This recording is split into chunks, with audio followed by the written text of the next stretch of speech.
So, we've all been stretching our mind today, but I also want to focus on stretching our body as well. So, get up. Probably haven't stretched all day. I need y'all awake for this. It's going to be some profound content you've never heard before. That's probably not true. All right, so I got one rule. I need your guys' participation. Can you guys raise your hand that you guys will participate?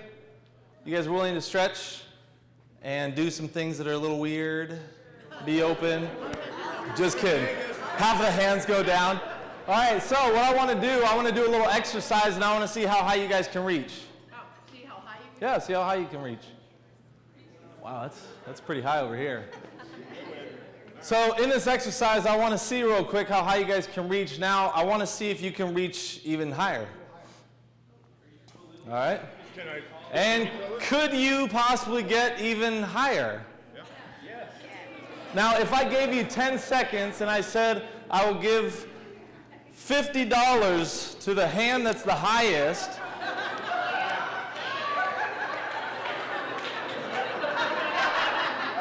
five, 4, 3, 2, there it is. Hey, that was real. Hey, but I love the effort. And the lowest hand goes to Kelly. Everyone, round of applause. But the reason why I wanted to do this is because a lot of times this is like life for us. A lot of times, if we look back to 2017, we were all stretching. We were all working really hard. We were all giving it our all. But in all reality, we probably had another 20 to 40% left in us. And as I watched you and I said, well, can you get higher? You found a way to get higher. And I said, well, could you get even higher? You found a way to get higher. And then I put some incentives on it. And people were standing on chairs and tables. But I also know that if it were for even more money, I bet a lot more people would get on those chairs too. But $50 is, do I really want to step outside of the box and kind of look like a fool a little bit? But most of the people are like, look, I don't care, that's $50 is $50. That's right. Because now you put that on black and you double up, now you got 100. But in life, a lot of times what takes us from good to great is not a big step. It's not a table, it's not a chair, but it's those little tiny things that make a difference. And that's one of the things that you guys have heard consistently today is that it's those little things. It's that extra little oomph, it's that extra little stretch, getting a little bit more, doing it a little bit better. And so today what I wanted to talk to you guys about is being the best you that you can be, or what I would say is being the hero or bringing out that hero. For those that went to previous trainings or that have been with us, they actually did a study that if you just stand like a superhero for 2 minutes a day, you will release certain chemicals in your body that will give you more confidence. That they found that it releases certain endorphins and chemicals in your body that give you a sense of, I can do it. But when you are that person, that hero inside of you, that person that you should be or could be, that's what's going to take you to that next level. And I believe for every individual here, whether you're successful, whether you're a high performer, I know that you can take it to another level. Whether you hit $1 million or not, you can still take it to another level. And there are some people that have had success right out the gate, or some people that just fall into success and they don't do those little daily practices. There are anomalies, I understand that. But what are they missing out?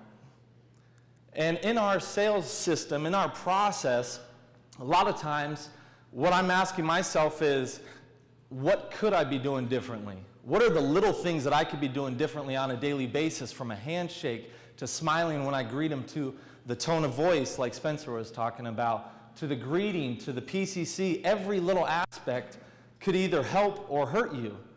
Now, we're not going to lose a sale usually from one little thing, but we could.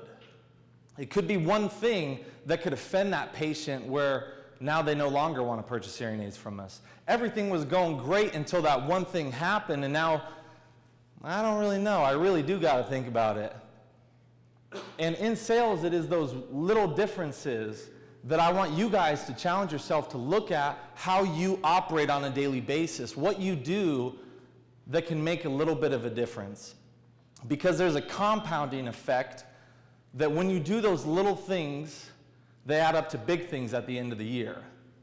Okay? And so my goal for everyone in here is to help maximize your true potential. That's my goal for myself. I hope that's your goal for yourself. But I want 10 stores this next year to hit $1 million. What that means to us is it's great for our company, but more than that is the best thing I love about training people is getting those stories of people coming up to me saying, you made a difference in my life. Or because I have this job, and because you taught me how to sell better, I now am making more money and I can make a better difference with my family. I can give back more. It is the biggest win-win for me, and this is why I'm so passionate about what I do, because if I can help you close more sales, then you can be a better individual yourself. Having more money doesn't change a person, it just magnifies who they really are. If they're a good individual and they have money, they're going to do good with that money regardless. So my goal for us is to find that superhero within us. Now the next thing is we tend to put boxes on people as far as what we think is successful. Who here has heard of the Myers-Briggs assessment? How about the DISC assessment? Yeah? So for the Myers-Briggs assessment, I was an ENFP. What does that mean? All right? For the DISC, I was a high D and a high I, which is a high influencer. But all of these things in reality, they don't really make a difference. It's great, I want you to know who you are, but consistently what drives people to be successful on a sustainable, consistent basis is not any of this. It doesn't matter what religion you are. You could be Christian, you could be Catholic, you could be atheist, it doesn't matter. You could be a high D, a high I, a high S. Your Myers-Briggs could be ENFP, ETA, GA, Jew, Q, I don't know what they all are, but they're not making a difference. They have color tests and animal tests, but really, all that is a box. But what they have found with successful people, they did a study of over 900 CEOs, and over half of them were introverts. In sales, how many are in sales? What? I'm in the wrong room, guys. I'm sorry. Let's try this again. How many are in sales? Now, for those that didn't raise their hand, I know what you're thinking. It's okay. I'm not a salesperson. Tell me I'm wrong. Because in all reality, we're all salespeople. Every single person in here is either selling a product, an idea, themselves. Thank you. But this is the truth of what we do. We're influencing people on different things. But these really don't make a difference as far as whether you're going to be successful or not. What you came here with is not nearly as important as where you want to go and what you're willing to do to get it. I hope that sinks in. What you came here with is not going to be a determining factor whether you're going to be successful next year. It's what you're willing to do to be successful, that time and the effort that you need, the skills that you need to work on. And so there are certain things. But again, it's those little things. It's not that big chair or table that's going to make a difference. Now, I'll tell you, for me, this is me back in 2011 when I started. Isn't that adorable? That's Jerry Kendrick. What a sweetheart. So Jerry Kendrick was my PCC. I was in Eugene, and I remember not doing well. And who here has ever had a bad month in sales? We all have, right? And I know that for me, when I started, I was, college athlete. I'm coming in there with gusto and confidence, and then it's like a deflated balloon when you just suck. And it's like, meh. That's the sound that I made on a daily basis. But I would call Greg up, or I would call other people and be like, hey, I need some guidance. But really, the conversation that I had with Greg was, the person training me was not hitting the numbers and having the success that he was telling me was possible.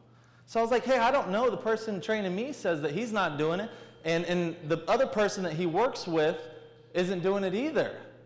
What's going on? And we had a conversation, but at the end of the conversation, he said, call Jim. He's doing it. And what Greg told me is, he said, I believe that if one person can do it, another person can too. You don't have to have the same personality. You don't have to be an extrovert or an introvert. You don't have to be a people pleaser. You don't have to be a high influencer. But if one person can do it, so can another. Just like the person who ran the 4-minute mile.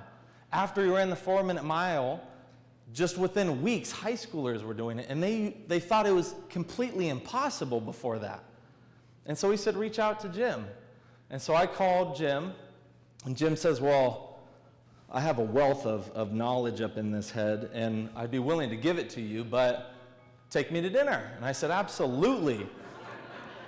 And honestly, this is the best investment I've ever made. He didn't say that, but I was engaged at the time, and I was still in my master's program, finishing up my master's program, and I told my to-be wife, I said, I'm going to take Jim out to dinner. We're going to go to Ruth's Chris. Because Jim was like, let's go to Ruth's Chris. I said, all right. And so we go to Ruth's Chris, but before I even got to that point, my wife is like, you've never even taken me to a dinner that expensive. You're going to take a guy that you work with that you've met one time to this amazing dinner? I said, babe, that's when I had to use my sales skills. And I said, babe, it's a worthy investment. Just think of the return. So we go out to dinner, and Jim just was an open book for me. He told me all of his little things that he did. But you know what was crazy is I was like, what? That's not that much different than what I do. He's testing and doing the full test. I do the full test. He speech maps. I speech map. He's going through the process. I'm going through the process. And I'm like, wait. So I go home, and I'm at home contemplating all the little details and taking notes on it. And I'm like, oh, well, here's a great nugget, and here's a great nugget, and here's a great nugget that he said. But they were all minuscule differences. But I realized the reason why Jim is so amazing is because he looks at every detail. And he is very ADHD because he says, look, I need this done right, and I need this done this way, and I need this done this way, because it all has a purpose. I have thought out meticulously why I do it that way. And a lot of times we operate based on our habits. But if you change it, I want you to focus on your day-to-day operations. And here's a question. I know this is a little bit blurry, but we'll just take my outfit that I'm wearing. How many ways do you think there are of getting dressed? 10 different ways of getting dressed like this? If I put my socks on, and then my chonies, and my pants, and my belt, and then my shoes. How many different ways? Are there 20 different ways? Are there 50 different ways? Are there 100 different ways? Are there 1,000 different ways? Are there 10,000 different ways? How many different ways? How many? You got a guess? Oh, there's only a few items of clothing here. So there's a certain amount. What are some guesses? I got 100? One way of getting dressed. And you're fine. Well, for most person, no, but how many are there? How many different ways could I get dressed if I wanted? There's actually over 1,200 different ways of getting dressed with that setup. They don't even have a jacket. There's over 1,200 different ways of getting dressed. You know what's crazy, though, is I get dressed the same exact way every day. You guys too, most of the time? And I usually have one of 5 different breakfasts, actually usually one of 3 different breakfasts. And if I'm going to the office, I usually get my coffee out at the office, and I do 2 creams and a sugar. Who here has a similar breakfast almost every day of the work week? And who here generally has the same type of coffee every day of the work week? And usually does it at the same time of the work week? And usually locks the door, comes in and has their own process, and they're like a little robot, and they sit down, they turn on the coffee machine, they sit down in front of the computer, and they start typing and check their email and check CNN, and then they go back and then they get their files out. Who's done that? I have. We all have habits in place that make our life easier. But there are some habits that I want you guys to look at that we're not doing as well as we possibly could. Okay, and there are some habits that I would like for you guys to start changing. And we've talked about this multiple times a day, but 90% of your day is based on the habits you have, because we all pretty much take the same route to work too, don't we? It's just one of those things. We set up processes that make our life easy, that our brain doesn't have to work as hard.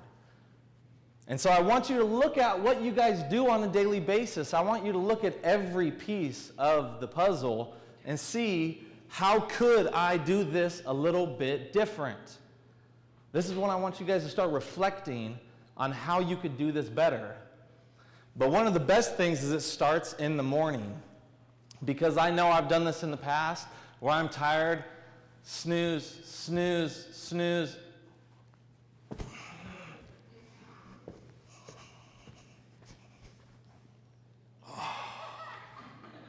You go through that process. That morning is what starts your routine. And so what I want you guys to do is start in the morning with a routine that sets you up for success. Most people in life are reactive with their emotions, not proactive. So something bad happens to them, and then they are in a what mood? Something positive happens to them, and they're in a what mood?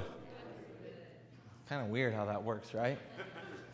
But what I want you guys to do is start building an armor for yourself. And this is why I said I want you guys to be a superhero. Because I want you guys to start finding a way. There's Carolyn running her marathon. Get off of me. But I want you guys to look at what you guys do on a daily basis to build that daily armor. Because everyone is going to have something sucky happen to them. That's reality. The difference between successful people and unsuccessful people, or great from good, as I travel and as I study and as I learn, is they handle those things differently. They don't let them get to them as much. Something bad happens to them and they have the ability to get out of that rut quicker and get back to what they want. And so it starts in the morning when you're priming yourself, and that's what we talked about, listening to the right music, watching those daily videos, getting exercise, sleep. Those are things that make a big difference in the scheme of things. But those habits, are they easy? No. No, they're not. But Greg told me once that good habits are hard to form, but they're the best for you in the long run. Bad habits are really easy to form, but they're bad for you in the long run. And so I want you, again, to look at what it is that you do on a daily basis and what habits you can start setting yourself up. And one of the habits that I want you guys to focus on is, how do I create more energy? Obviously, I want you guys to get sleep, take care of yourself. Nutrition is key. Getting your vitamins is key. But your energy is based on your emotion. Energy and emotion are simultaneous. It is motion in energy. That's why for me, if I'm tired during an open house, you'll see me jumping around. I look really weird, and I'm okay with that. Because I know during an open house, I have to, every hour on the hour, recreate that energy, because it's a new play that I'm putting this person through, essentially. It's the first time they're watching this play, and I have to put on a performance for them. And so I have to recreate that energy and that excitement for helping them and that excitement for getting these hearing aids. And so that's why my inflection and my tone change. That's why I'm leaning forward and looking at them, because I have that energy, and that's what is contagious. That passion and that excitement for what you do to be able to help them, that is contagious, and that's what people buy. And so this is where I want you guys to look at how you can create more energy. If you need to go get a cup of coffee, get a cup of coffee. but I want you to actually create habits that will make it easier to have more energy. Eating healthy, exercising, taking care of yourself, those are daily habits that once you start and you get through that barrier that he was talking about earlier, once you break through that barrier and it's now consistent and it's a new habit, that's what's going to allow you to have more energy so you can connect with more people. And if you can connect with more people, you will make more sales, I guarantee you. Zig Ziglar says that for every one sale that you lose due to being too enthusiastic, you'll lose 100 for not having enough enthusiasm. Let that sink in. This passion and this energy that you create is something that you have to demand. That's a choice. And that's a choice that you get to make on a daily basis that you get to come with. And so make it a choice to come with energy and excitement for each and every patient, because they deserve that in all reality. A lot of times we get in our own head and we listen to that voice, or something bad happens, and then we back up and we get in a rut, and then we've been doing the same thing over and over again. So now it's, well, I'm really excited to get you to hear better. You're going to be able to hear your kids. You're going to be able to hear your family member, your grandkids. You're going to be able to hear better at church. It's boring, and I'm not buying that, right? Your words are just words. They're important, but that's not the most important thing. It's the energy and the passion that you put behind those words that make a difference. I can tell you, I'm going to go back to this. Your energy really does affect how you sell. And I can tell you, because I've been doing open houses now, this is going on 5 years of only open houses. So I've seen thousands of people, and all I do is every hour, on the hour, another HAE. Some people that have been doing this for 10 years, I have more HAEs, and that's not to brag, but I'm telling you that because I have the experience that the passion is what is the reason why they're buying. Trust me. So don't talk in that monotone voice. Get excited about it. And that's what that inflection is. Now, when you're talking about the problems and what's going on, you know, be there with them, you know, and let that kind of marinate. What I've found is that new people tend to get the pain out of them, and then they want to jump right to a solution. But that pain wasn't severe or bad enough where I need to do something about this right now. When you start getting a problem, be there with them. Understand that. Be empathetic with them. Look in the eyes. Nod. Be understanding. Make a sigh. That really must affect you. And when you do that, you let that pain kind of marinate.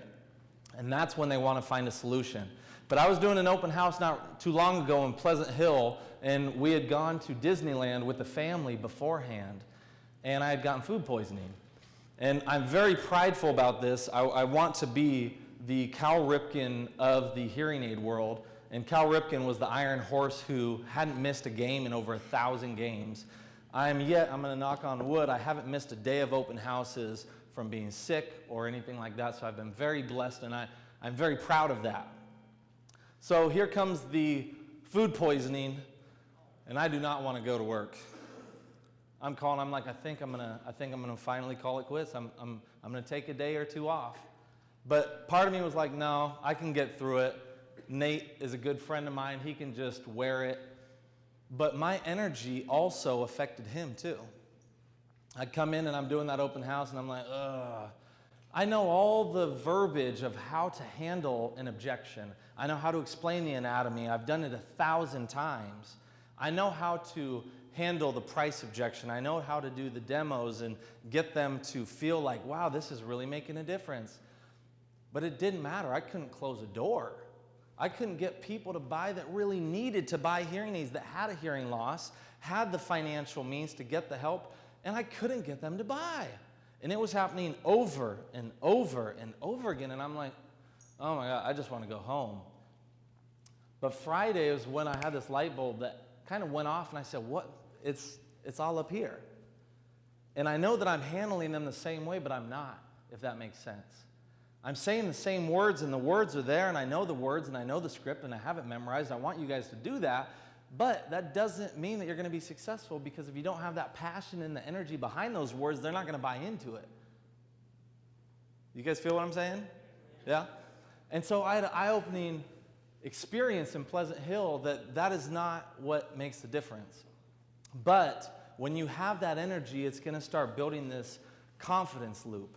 That when you have that energy and now you got phone calls that you have to make, it's like, yeah, let's do this. I can do this. Now when you have that energy, you're willing to make the phone calls, you're willing to do what you need to take, because a lot of times if we're not at a high level of energy, then what happens is I got to do something and we say, I'll get to it later. And then I'll get to it later, and then I'll get to it later. And then we don't make the phone calls that day. But if you have that energy and you have that excitement, it is a confidence loop that you will start selling more hearing aids. And because you're selling more hearing aids, now you get more money, you get more excited.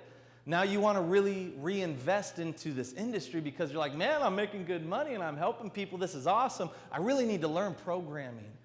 I really need to do this. And then you start getting better at it because you get more competent and you have more knowledge and skills. And then you get better and better and better. But the reverse can also happen. The reverse can happen just as easily, where you don't have the energy, you don't make the phone calls, you don't make the sales, you're missing out on easy sales.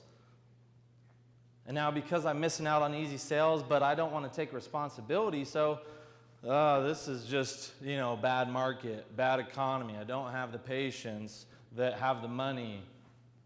And we start making excuses because we really don't want to take responsibility for what's going on. But I want you guys to demand that energy for yourself in 2018. And if you guys do, I guarantee you we'll have 10 stores that hit $1 million.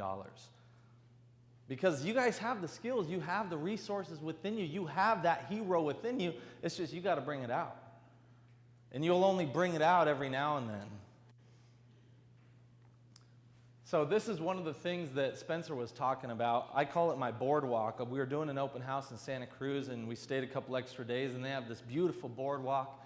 This barista was very rude, and this is when my 2-year-old boy was very young, and so we were making a bottle for him.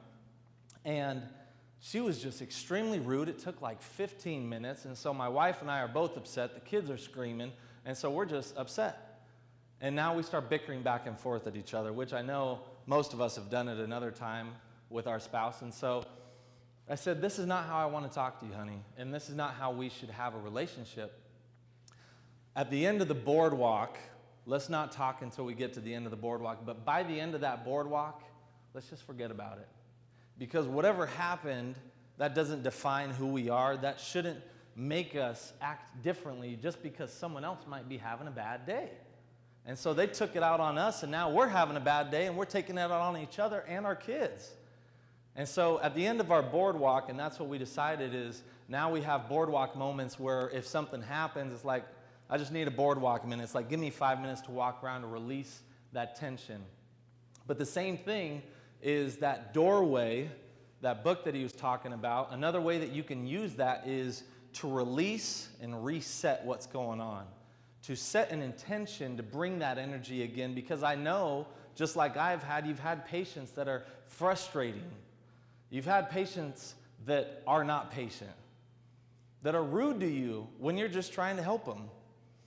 And so after you have that patient, a lot of times we'll take that patient into the next appointment with us. Am I right or am I right?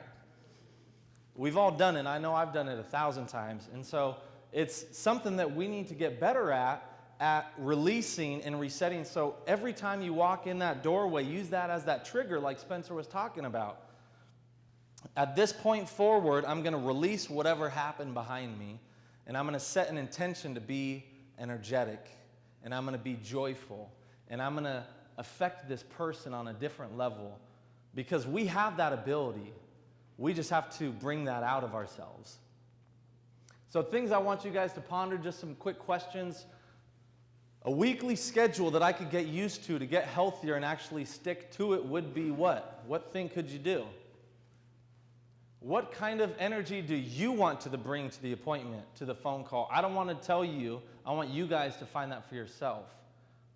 How do you want that patient to remember you after that appointment is over?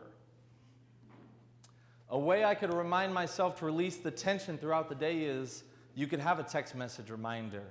to say release and reset and set new intentions. You could have a music that you're listening to. You could go walk around the building at lunch. These are different ways that you guys can set triggers. What are 3 things I need to start doing? What are 3 things I need to stop doing? What are 3 questions I could ask myself every morning to prompt positive emotions for the rest of the day? And this is getting into the gratitude of what we do. Because in life, you can see great things or you can see negative things, but it's all based on what you're looking for. Tonight, I challenge you to walk back to your hotel room and look for things that just are ugly. You'll find them. And the next time, I want you to look for things that are beautiful, and I guarantee you'll find those too. Whatever you're looking for, you will find. And so what are some questions that you could ask yourself on a daily basis that will get you to feel more positive and build that body armor? Like, what are 3 things I'm grateful for today? That's a great question, and you start finding answers.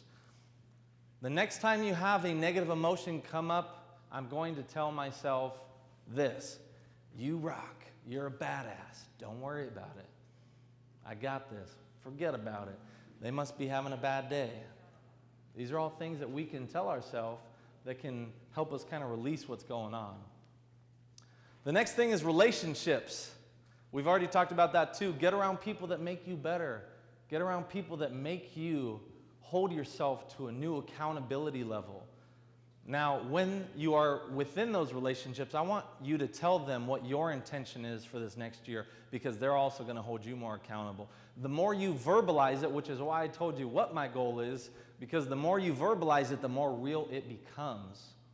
So tell somebody your goals. Tell your loved ones your goals, and you will find yourself wanting to achieve that goal even more because you're putting it out there. Who needs you on your A game? This is a great question because that's what we were talking about earlier. What is your why? And they have found that most successful people, high performers, generally had one person or a group of people. So either my spouse, my kids, my family. So why is it that they need you too? And the GIGO stands for garbage in, garbage out. Make sure that you start paying attention to what's going in your head. And you heard Greg earlier, I'm healthy, wealthy, and wise. I'm healthy, wealthy, and wise. In a world that has so much negativity, that sounds like a movie trailer, in a world with so much negativity. But it's true, there's all kinds of negative news and information out there. So feed your brain positivity. Most of the time on news, 90% of it is negative because that's what people watch. And that's what gets ratings. They're not doing positive stories. So get around positive people. Who do you need to be on your A game? I want to be a high performer for these people because they deserve it. They deserve for me to be on my A game. Now the next thing is transitioning too, right? Because you put on this hat like I got to kick ass at work, and then you go home and you're still in kick-ass mode, but they need you on dad mode, or husband mode, or wife mode, or mom mode. So we have to find a way to make the most out of that, and we have to be a high performer in each area, not just one.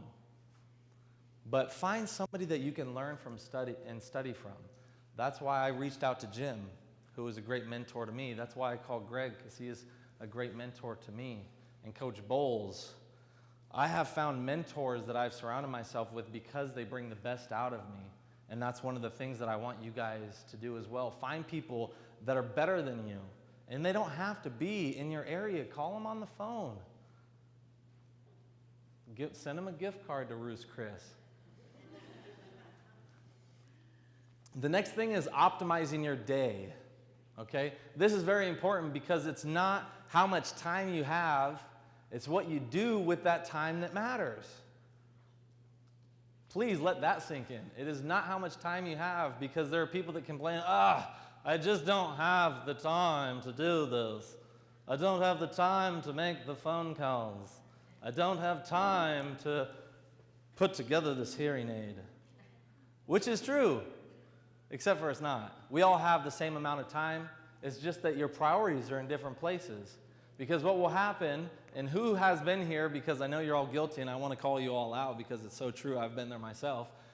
You get a cancellation, don't say the word cancellation, but you get somebody who cancels their appointment, and now you got 2 hours or an hour and a half of an HAE. What do? I'm going to go to lunch, I'm going to go shopping. That is not maximizing your day. And so this is one of the things that I set out, that we all have a certain amount of hours that we're in this office. How do I make the most of them? If I have a no-show, I was already planning on being at work anyways. I'm going to make the most of that. I'm either going to train and learn something new. I'm going to get some phone calls. I'm going to follow up with people. I'm going to clean some hearing aids. I'm going to do something that makes me better or gets me moving forward. Because you all have so much time in a year. Either you are moving closer to your goal or you are moving away from it because time is not stopping. And so during that HAE that didn't show up, now you're just sitting there hanging out. So find ways that you can maximize your day. The next one is, it's not how many patients you have, but how you maximize the time with those patients. I hear people complaining as I travel that, well, I just don't have the patients in my office. And a lot of times, it's not, again, the amount of the patients that you have, but we've seen offices that are brand new that have just sprouted up and just killed it because the experiences that they're putting on for those patients, they're telling people, and word is spreading, and they say, well, I heard great things about this. I've been to many open houses where people come and said, I heard about you, and there's other miracle ear offices in that same vicinity, but they've traveled to a different one because they heard about you and how you took care of them. So again, just to reiterate what that guy said, is how you do anything is how you do everything, right? So maximize your day. The saying from the Green Berets is embrace the suck. It's a good saying, isn't it? Yay. Thanks, Jared.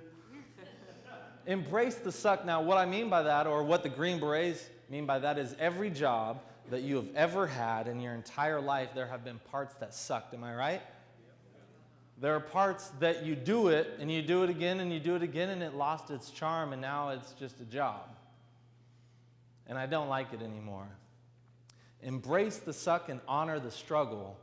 There's not a single person who's hit $1 million that it wasn't hard work. They put in the hours. They came on weekends. They stayed late nights because they said, you know what? I want to hit $1 million. This is my goal, and I'm going to hit it. And they busted their ass, and they did it. But they worked their butt off to do it. And that's for those people that are putting in the effort, and you're constantly improving and getting better, you will make that work. You will hit $1 million if you're maximizing your day, and you're getting better, and you're asking for advice, and you keep reaching out to people. But those little things, 1 inch ahead a day puts you 30 feet away at the end of the year. 1 sale more a week gets you $300,000 more for a $6,000 pair of hearing aids. So if your ASP is $3,000, 1 pair more a week gives you $300,000. Who here hit $600,000 or $700,000? You're that close. You're that close. And it's those small differences, because I know that we're not maximizing our day. We're not really preparing. And kind of like Elisa was saying, is reading the previous notes, looking at their programming, looking at the hearing aids they have, the receivers they have. Is it overpowered? Is it underpowered? What kind of hearing loss do they have? What is the programming, and how is that set up? What kind of domes do they have? How do they pay? Do they have a charger? Last time they came in, did we write notes? Because a lot of times it's just C and C.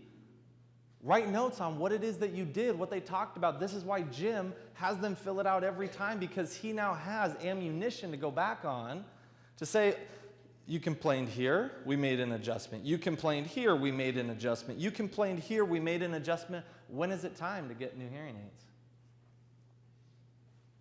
But if you don't have the ammunition and you don't look at that stuff, because I've seen offices where like, oh, they're on the 48-month plan. No, they're not. They're on a 12-month plan. It was paid off, and they're wanting to know about more information on the new technology. Or they were talking about how they're having issues with their battery, and we haven't presented an option about having the charger. And so those are those little things where I know that we're missing out on sales, because I know I've done it too. So this isn't me just putting you on a spot. I've been there myself. But prepare. This is why Jim will, the night before, look at his schedule and see what's going on. This is why he'll look at it meticulously, saying, let's put this person here. This person has had them 3.2 years. This person has these hearing aids. It's a chess game. And he's playing it very well, which is why consistently he is a high performer. So the next part is influence. And we've already talked about this part. We're all salespeople. We're all selling an idea, a product. But one of the things that we do on a daily basis is we're selling people to come in and get a hearing test, or to come back and have their hearing aids cleaned. Are we not? So we're all salespeople. It's just that some of us don't view ourselves as salespeople. So take out that word. You're just an influencer. And you're getting better at influencing people. And what I want you guys to focus on is, how do I get better at influencing people? What books are you guys reading to be better salespeople or better influencers? Because the better that you guys get at setting appointments, and the better that the consultant gets at closing those appointments, the more money both of you guys are going to make, which is going to change your life for the positive. And so it's a win-win. It is a direct return on your investment by learning how to be a better influencer. People will pay disproportionately to feel significant. One of the things I love about this job is that we get to make people feel different. You'll have a 95-year-old that comes in and she says, well, I'm 95 years old, I just want that $595 hearing aid. And she asked me, she's like, well, won't that one work for me? And I said, if you were my mom, I wouldn't want you to wear that. Because if you were my mom, I would want you to hear the best that you can for the rest of your life, not just get you by. And if you have that belief and that conviction in what you do and how amazing our products are and the difference that it will make in their life, then they will take that step and have some faith. But it's our job to change their perspective. How many times have you guys had a patient come in and say, I'm not spending $6,000 or $7,000 on those tiny pieces of crap? And then an hour later, they're spending $6,000 or $7,000 on those little pieces of amazingness. But what we have to do is we have to change their perspective on what's going on. Sometimes you'll have people upset or angry, and my goal is to get them to be happy and excited when they leave. Or I'll tell stories about that 95-year-old who did get help and who is hearing her kids and her grandkids better. Or the 103-year-old, how she had a different belief, and she said, the less time I have, the more important that time is. I'll even share a story about the 60-year-old patient we had in Eugene that came down with cancer, and he bought hearing aids because he said, I have 6 months to a year to live, and I really want to enjoy that time. Or I'll tell him a story about the 99-year-old patient in Nampa who decided to buy hearing aids and only had them for 2 months. And his kids came in and said that was the best 2 months that we've had with them in the past 10 years. It's a shift of a mindset. Do you see what I just did there? You see that little? That's what we need to do. You need to find those objections or those reasons why they don't want to buy or those reasons why they don't want to set an appointment, and we need to shift why it's important. Oh, I'm only 55. I really don't need a hearing test. It's the best time to do it. With all medical issues, even at home, would you rather want to take care of a leak when it's leaking or wait till the basement floods? Changing their belief, just planting a little seed. Would you rather take care of cancer when you can detect it early or wait till it gets worse? Or a tumor, or diabetes, and the tingle in their leg. But all these little things, we can plant a seed and shift how they look at it and change their beliefs on it. I can't tell you how many times I've had 90-year-olds, 95-year-olds, 103-year-olds that have bought top-of-the-line hearing aids because we changed their perspective. When they came in, they said, I just want some cheap hearing aids. I'm 99 years old. And at the end of it, they're saying, you're right. Because even if they only stay at home and watch TV and only 3 or 4 times a year get around their kids, wouldn't you want those 3 or 4 times to be amazing and not okay? But the longer that people get into this industry and the longer they're in this industry, they start buying into that.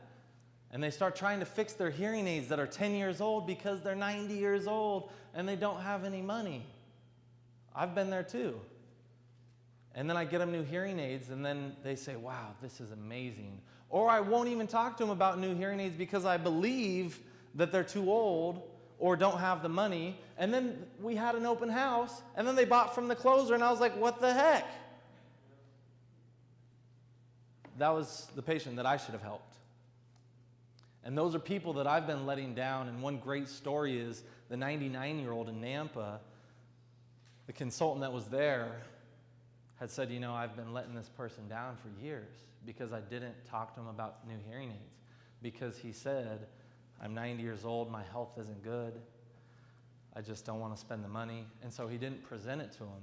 Actually, during that open house, the consultant that was there told me not to talk to him about new hearing aids. And I said, that's not our decision to make.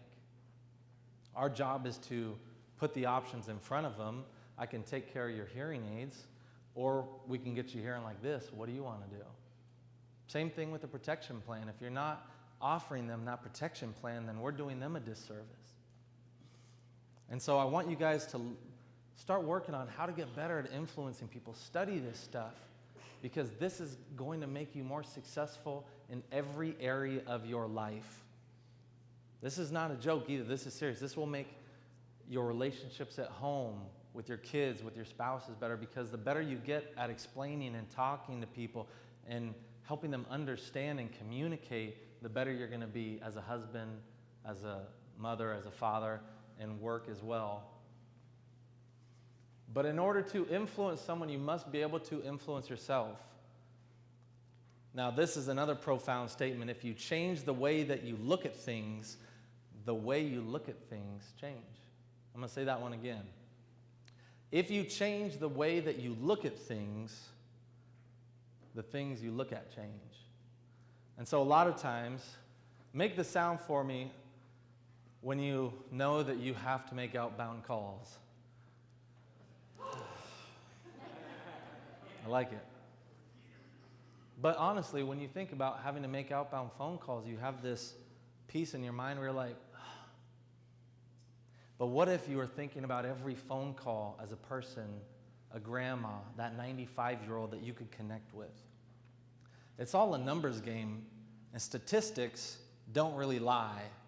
For every no that you get, you'll be closer to a yes.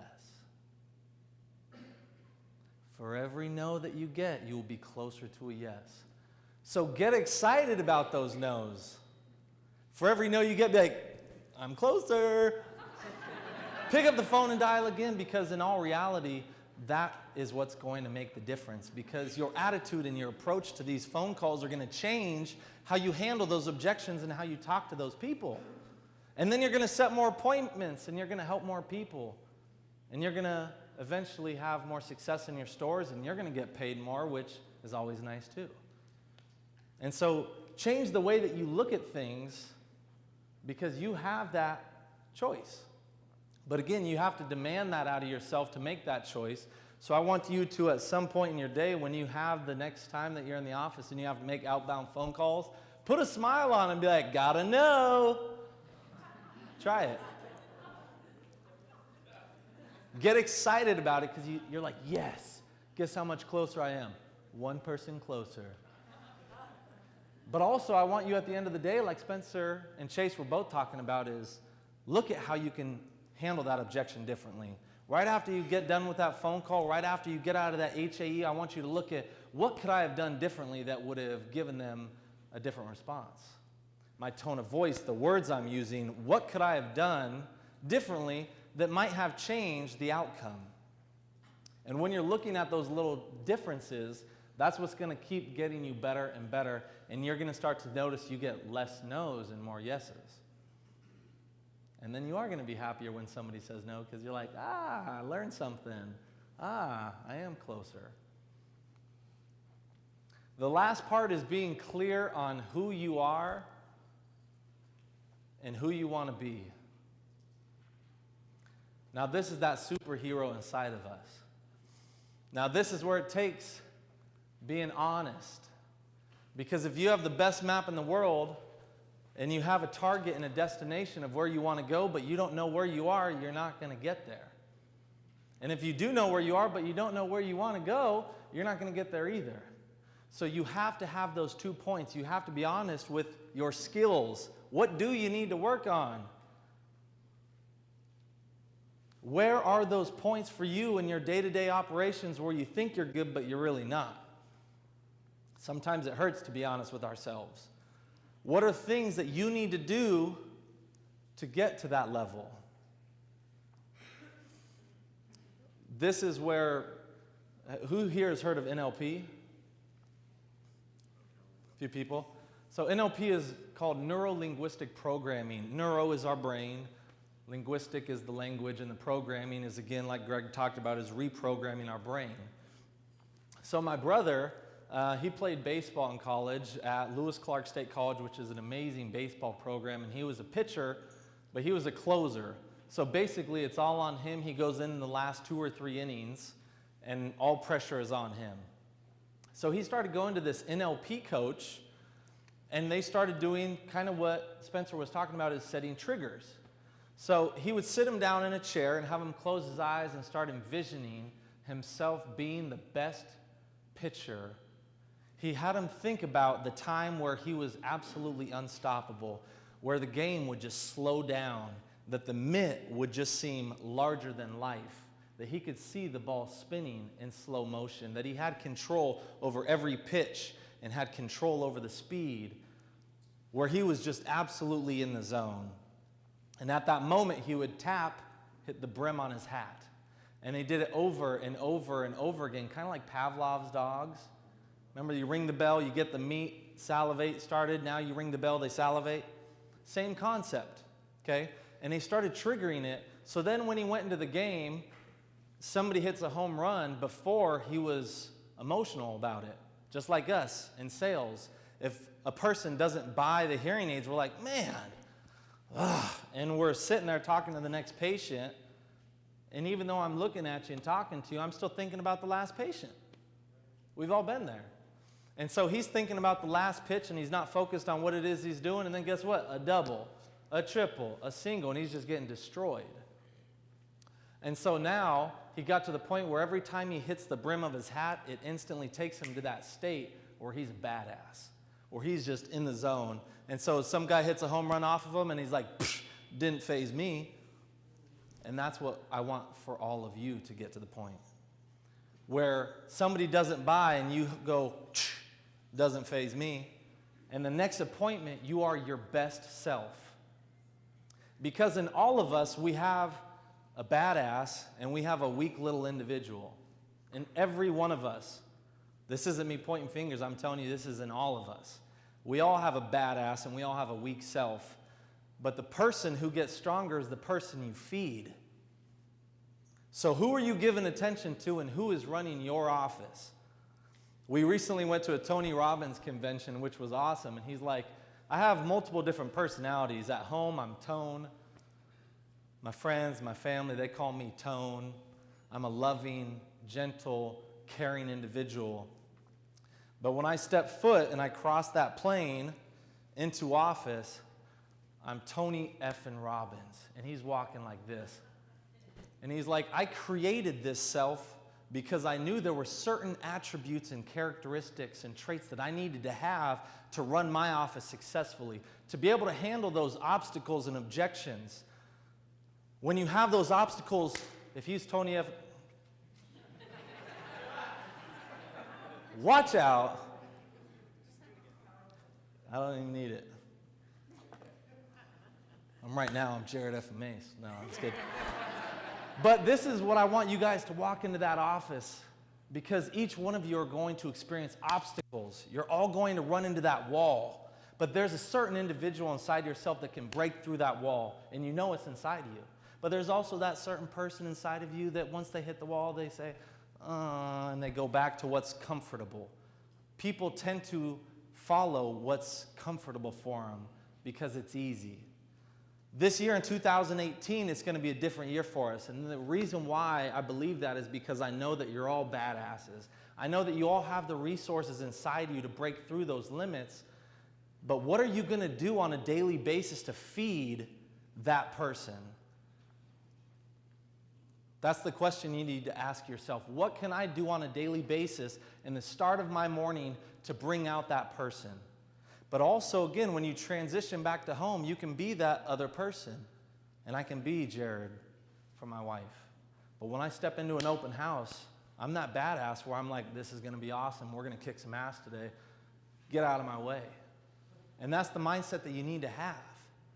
That it doesn't matter what's going to happen. It doesn't matter what obstacles or what objections they throw at me. I'm like, get out of here.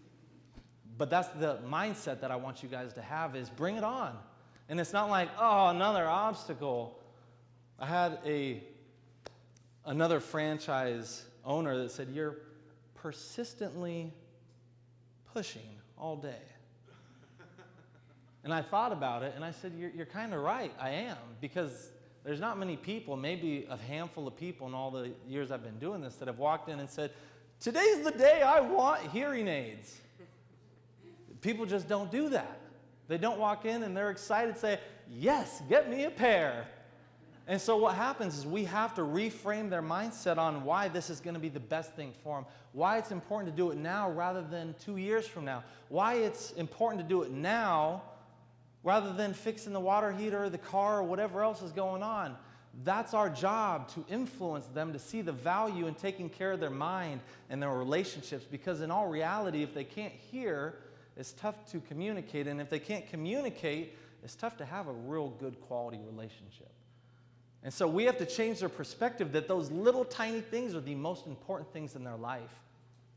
And the reason why I think I'm successful at this is because I believe that.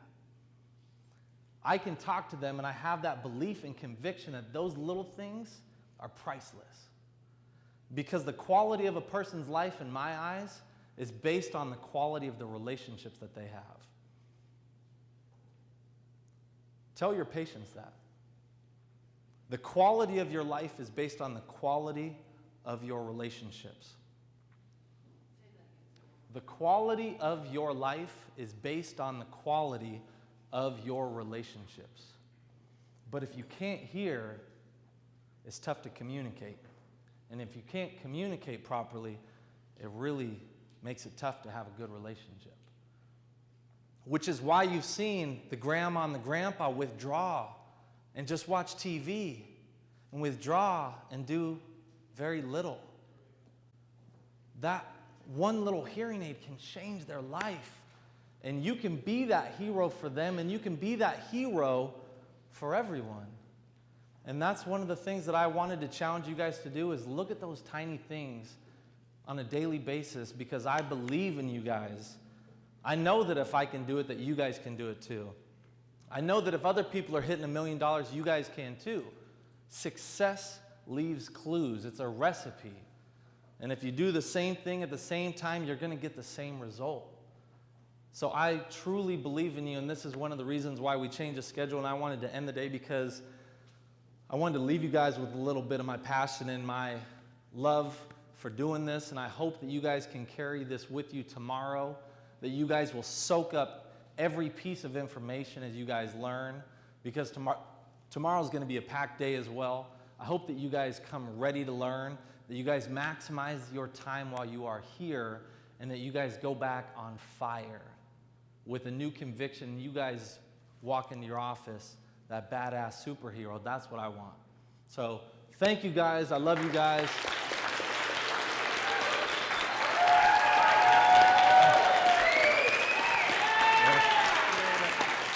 There you go.